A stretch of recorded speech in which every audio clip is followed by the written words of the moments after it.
আমরা কোনো স্বতন্ত্র বিশ্ববিদ্যালয়ের আন্ডারে থাকতে চাই না, আমরা সেন্ট্রাল ইউনিভার্সিটির আন্ডারে থাকতে চাই না। আমরা একক বিশ্ববিদ্যালয় দাবি করি। যদি সেটা সময়ের প্রয়োজনে, অনেকটা সময়ের প্রয়োজন হয় বা আজকে বাস্তবতার প্রয়োজনে করতে না পারে, তবে আমাদের ইডেনই থাকবে, কোনো একটি বিশ্ববিদ্যালয়ের অধিভুক্তই যেন থাকে। এবং আজকে যারা নারী আছে তাদের সবাই, তাদের নিরাপত্তা সবকিছু মিলিয়ে নারী কেন পিছিয়ে যাবে?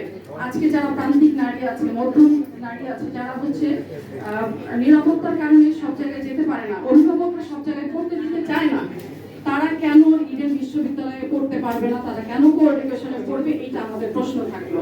কেন তাদেরকে পিছিয়ে দেওয়া হবে? কেন তাদের নারীর যে আসন সংখ্যা কমিয়ে দেওয়া হবে? আমরা কোনোভাবেই ছেলে মেয়ে একসাথে কোএডুকেশনে ইডেনকে চাই না।